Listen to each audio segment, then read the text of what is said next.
Hello student, this is Priyadarsan Knowledge Power. Today you are going to learn about use of keep on. Keep on means किसी कार्य को जारी रखना, मतलब action कोई continue बना रहता है इस टेंस में।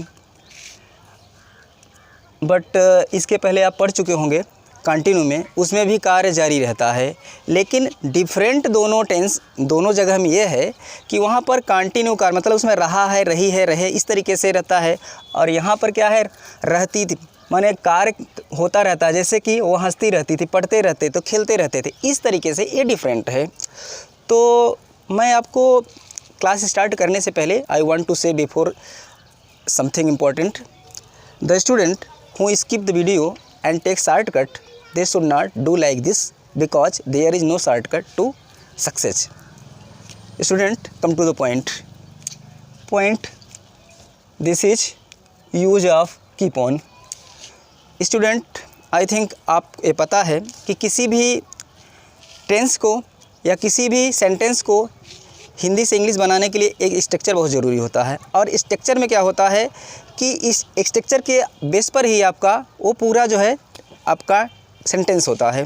तो यहाँ पे स्ट्रक्चर आप देख लीजिए, स्ट्रक्चर है subject plus keep on plus V4 plus object. V4 means verb का चौथा रूप होता है जिसमें ING लगा होता है।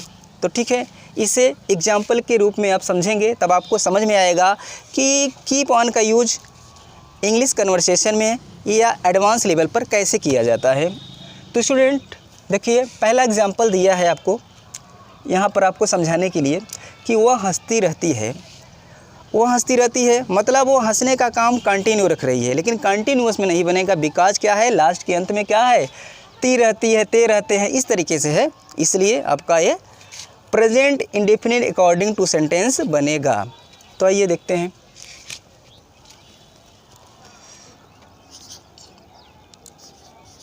सी keep on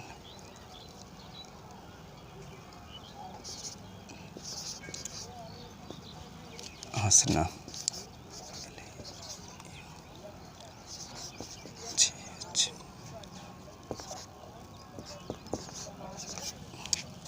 C keeps on laughing. Student आपने देखा यूज ऑफ कीप ऑन पढ़ाया जा रहा है आपको, लेकिन यहाँ पर क्या लिखा गया है कीप्स ऑन। कारण स्पष्ट है कि जब आपका सब्जेक्ट सिंगुलर में होगा तो आपका वर्ब भी सिंगुलर में होगा, अगर आपका सब्जेक्ट प्लूरल में होगा तो आपका वर्ब भी प्लूरल में। तो आपका ये सब्जेक्ट कैसे किस में रहा सिंगुलर में, तो वर्ब कैसे हो गया अब सिंगुलर में। उसके पहले आप अच्छी तरह से जानते होंगे वर्ब में कि जितने भी वर्ब्स होते हैं वो सारे क्या होते हैं प्लूरल होते हैं। उसे सिंगुलर में बनाने के लिए हम क्या करते हैं ई या ES जोड़ देते हैं। ठीक, तो आपने देखा कि इसमें हम एस जोड़कर जो है क्या कर दिए सिंगुलर मैंने कर दिया, फिर अकॉर्डिंग टू सेंटेंस हो गया। इन दिस वे आपका ये जो है सेंटेंस जो है बिल्कुल करेक्ट है। ठीक है, नेक्स्ट आपको दिया गया है तुम पढ़ते रहते हो। बहुत अच्छी बात है, आपके अंदर ये होना चाहिए, एक हॉबी भी हो जाएगी तो अच्छी बात है कि आपका काम जो है पढ़ने का जारी रहता है। यू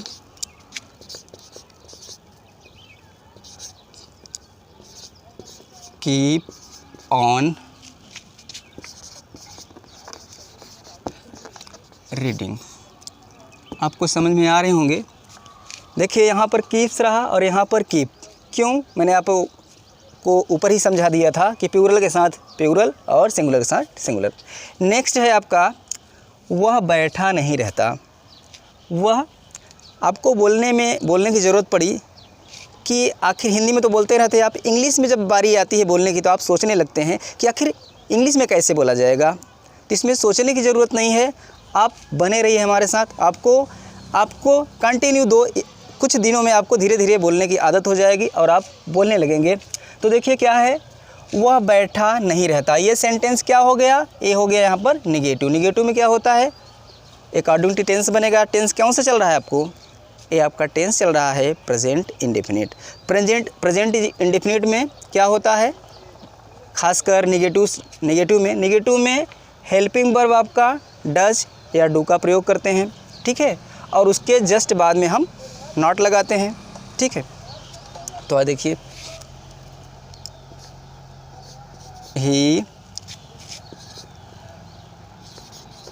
डज नॉट, क्या नहीं करता है, बैठा नहीं रहता। He does not keep on, अब क्या है यूज आपका, keep on, keep on, he does not keep on sitting.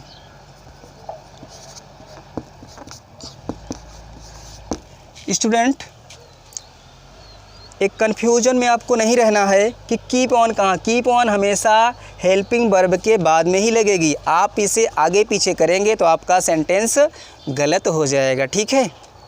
तो इसलिए आपको कैसे रखना है, he does not keep on sitting. देखिए, आप भी इस समय भी कंफ्यूज थोड़ा सा हो रहे होंगे कि सर ने वहाँ पे तो कीप से लिखा है, यहाँ पर कीप क्यों, कीप से क्यों कीप रखें, वहाँ पर यस क्यों नहीं है, वहाँ पर यस है, यहाँ पर क्यों नहीं है। तो आपको समझना होगा, कारण इसका ये है कि हमने डज रख करके इसको पूरा कर दिया है, इसलिए जब डज हो गया तो यहाँ पर यस नहीं लगेगा, ठीक।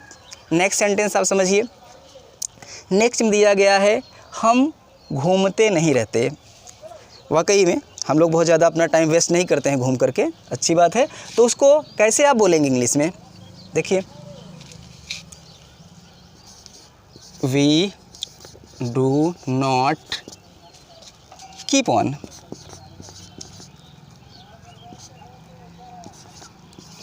कीप ऑन घूमने के लिए वॉकिंग। समझ में आ रहा होगा स्टूडेंट। होता ये है कि जब हम चीज़ों को समझ नहीं पाते हैं तो हमें बहुत पहाड़ लगता है, अगर समझ गए तो कुछ नहीं लगता है। सारा खेल समझने की है और मानने की है। कुछ लोग मान लेते हैं, सोच लेते हैं हमसे होगा ही नहीं। जब आप ये मान लेते हैं तो आपसे कोई काम नहीं होता, ठीक है। ज़्यादा टाइम वेस्ट न करते हुए कम टू द पॉइंट। आपका नेक्स्ट सेंटेंस दिया गया है, क्या वे दिन भर खेलते रहते हैं। देखिए, यहाँ भी बदल गया है। अब आपको थोड़ा सा दिमाग लगाना होगा, क्योंकि जब टेंस बदलेगा तो रूल भी बदलेंगे। तो रूल कैसे बदल रहा है आपको, यहाँ पर अकॉर्डिंग टू प्रेजेंट इंडेफिनिट बन रहा है। तो उसमें क्या होता है, इंट्रोगेटिव सेंटेंस में, इंट्रोगेटिव सेंटेंस में क्या होता है, आप डू या डज से सेंटेंस को प्रारंभ करते हैं। सेम ऐसे इसमें भी होगा, ठीक है। तो वो भी क्या होगा, आपके यानी कि सब्जेक्ट के अकॉर्डिंग आपका डू या डज लिखा जाएगा। तो सब्जेक्ट आपका क्या है यहाँ पर, दे। दे क्या है आपका, प्लूरल है कि सिंगुलर, प्लूरल, ठीक। तो प्लूरल के साथ डू।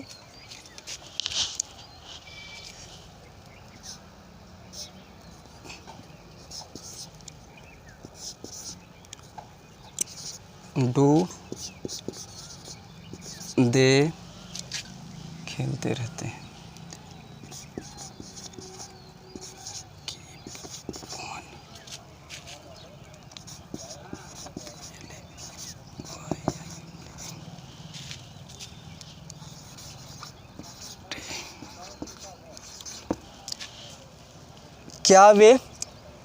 क्या वे दिन भर खेलते रहते हैं। देखिए, दिन भर के लिए लॉन्ग डे होता है, ठीक है। तो इस तरीके से आपका सेंटेंस हो गया, क्या वे दिन भर खेलते रहते हैं। नेक्स्ट आपको दिया गया है, क्या मैं दिन भर पढ़ाता रहता हूँ। कभी पूछता है कोई इंसान, आप ही को पूछना होगा, लेकिन आप हिंदी में तो बोल लेते हो, इंग्लिश में जब बारी आती है तो फिर वही बात आपके सामने आती है। तो ठीक है, देखिए, अब मैं बताता हूँ आपको कैसे बोला जाएगा इसको। क्या मैं दिन भर पढ़ाता रहता हूँ, यहाँ पर मैं डू आई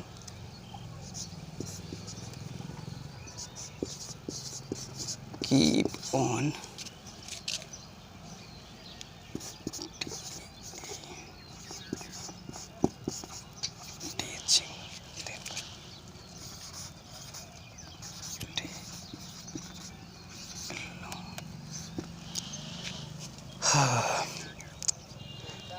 नेक्स्ट है आपका, क्या वह खाना नहीं पकाती है। इसमें क्या होता है, एक नका नेगेटिव आ गया, मतलब ये सेंटेंस कैसा हो गया आपका, इंट्रोगेटिव नेगेटिव। इसमें क्या होता है, आपको नेगेटिव वाला जो वर्ड होगा इस सब्जेक्ट के जस्ट बाद में रखा जाता है, आप जानते हैं। देखिए इसको,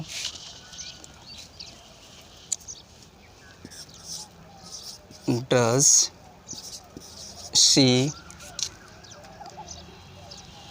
नॉट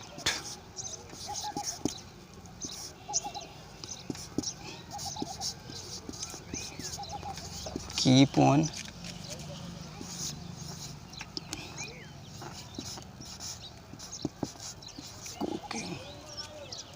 क्या हुआ खाना नहीं पकाती है। Does she not keep on cooking खाना, द फूड।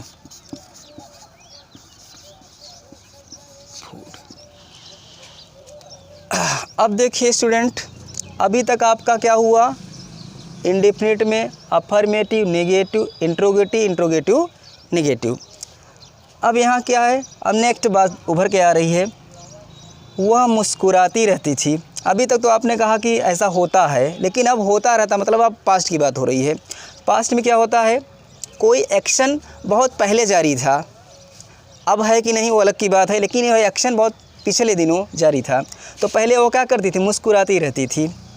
अब मुस्कुराती है कि नहीं वो अलग की बात है।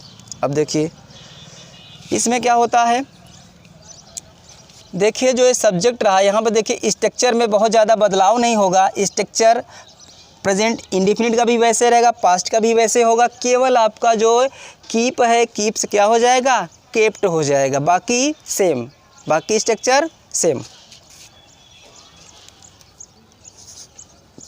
शी केप्ट ऑन, क्या करती है, मुस्कुराती है। सी केप्ट ऑन स्माइलिंग,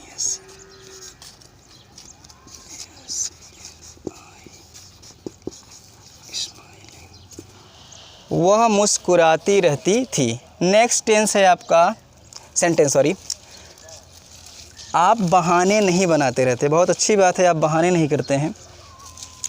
देखिए इसे कैसे आप इंग्लिश में बनाएंगे,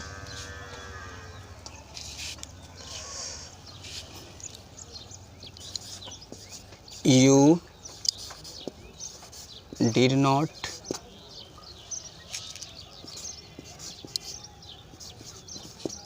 kept on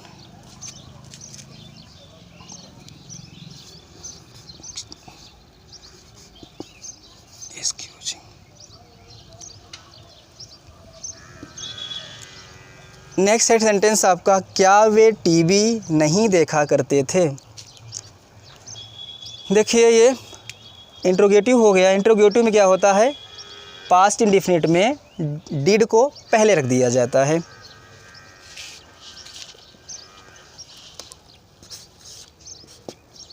did they not kept on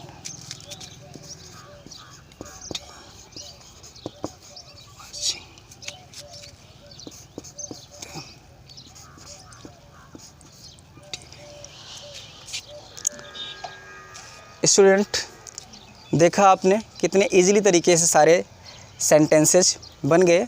ऐसे ही आपको प्रैक्टिस करना है और लगातार पढ़ते रहना है। किताबें पढ़ना बहुत ही ज़रूरी है, बट उसके पहले एक समझ भी होना चाहिए। तो कंटिन्यू आप बने रहिए। अगर वीडियो आपको ज़रा भी हेल्पफुल लगी हो तो अपने दोस्तों को भी शेयर करिए, ताकि उन्हें भी जो है बेनिफिट कुछ मिल सके। तो thank you watching this video. तब तक के लिए take care, see you again, thanks.